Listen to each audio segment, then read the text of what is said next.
And they adapt some of the same approach to life as criminals do because they're so exposed to them.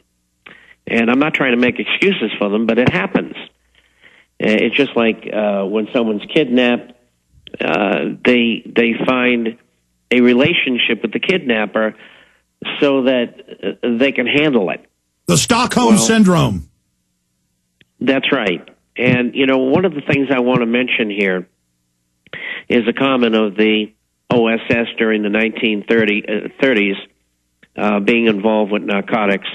And they were taught how to do that by MI6, who had been involved for many, many, many years in narcotics, going back into the Middle Ages. Yeah, back to the private crown-chartered British East India Company. That was the first private intelligence operatives in Europe. And then they branched out when they took India, and then they had the giant heroin trade going into China, which they had taken possession of. And most of those shippers who were doing the shipping for them were families from New England and New York who were in the shipping business.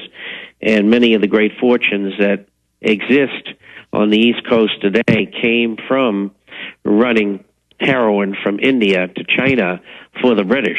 And that's well documented. I think people should understand as well that the Central Intelligence Agency, people within that agency are deeply involved in this thing. Books have been written for the last 25 or 30 years about the subject. And there are many, many people who are highly placed in government and close to government who have never been apprehended for what they've done, who have been deeply involved in this. And I'm not going to go in detail on it, but you see what's going on the Mexican border. This is a fight which involves the U.S. government via the CIA and the Mexican government to take over the drug trade. This is what it's all about. And the drug trade saying, we're not going to let you do that because you're just as big criminals as we are, so if you want it, you're going to have to fight for it. And that's what that's all about, and I thought I'd let people know that because our government in the United States is unbelievably corrupt, far worse than anything you could imagine in any country for many, many years. Bob, shifting gears into the economy, you're our expert on that. What concerns you most with what's happening in the economy right now? Well, I think that the sovereign debt problem, there's 19 countries that are bankrupt, and that includes the United States and Great Britain. And I think they're going to have to wind this thing down. They are using the injection of money and credit into the economy, not only here, but the G20 countries as well. These are the big countries. And they have used stimulus in each country. The stimulus is running out this month. It'll be the last month.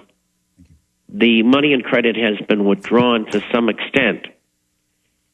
If they do not continue, the Treasury, the Federal Reserve, these central banks in these major countries, if they don't continue to inject money in the system one way or another, the system's going to collapse. And I've said from the very beginning, this didn't happen because there was incompetence or greed. This was planned this way. And so we don't know when they're going to pull the plug and create deflationary depression. But it's coming, and it could come very quickly.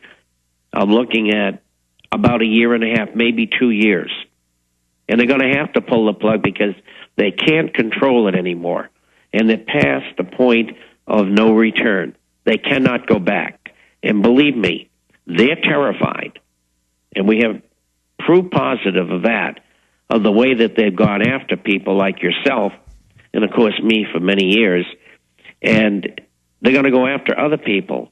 And anybody that exposes the crimes that they're involved in, whether it's narcotics or pedophilia or white slavery, all of these things which they're involved in, anybody is going to get a lot of heat. Bob, let's break this down, though. What the heat has created, Alex, it shows you that we're being very effective. But as the IMF and World Bank documents from 2002 state, as other reports from inside the system admit, they created the derivatives bubble. They intended to implode the economy, but now you're saying they're scared. I mean, has it gotten out of hand for them? I mean, if they set all this up, and we know they did, then why are you saying they're panicking and scared? Because they are. I don't think they want to go through with it, but they have to. And so they're trying to devise when they can do it with the least amount of heat. Now, you've seen Greece. Greece is bankrupt, has been for 10 years or more. And so they brought it up deliberately to see what the reaction was. And what they intend to do is to take all the countries that are bankrupt, and there'll be 19 of them, I can assure you. They're going to bring them all down together. And that's why I've said in the program before, they're going to have a meeting just like the meetings that were held in the 1970s called Smithsonian and the Plaza Accord and the Louvre Accord. They all get together, they devalue all the currencies, and they default on the debt, and they have a deflationary depression and a war at the same time. And that's what they're up to, and that's where they're headed, and we're exposing it, and they don't like it, and that's why we're getting heat. And believe me, if they knew where I was, I wouldn't be around. That's right. You had to leave the United States, a decade ago? No, it was 7 years ago, the last time. But that's not the first time. It started in the 1960s.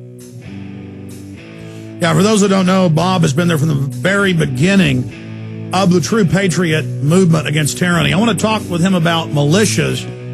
We support the militias. We're all in the militia as men, 18 to 45. But we want to explain how they're setting militias up. Some of the Fed-run militias then get mad and say, I'm criticizing militias. No, we're warning militias. We'll be right back.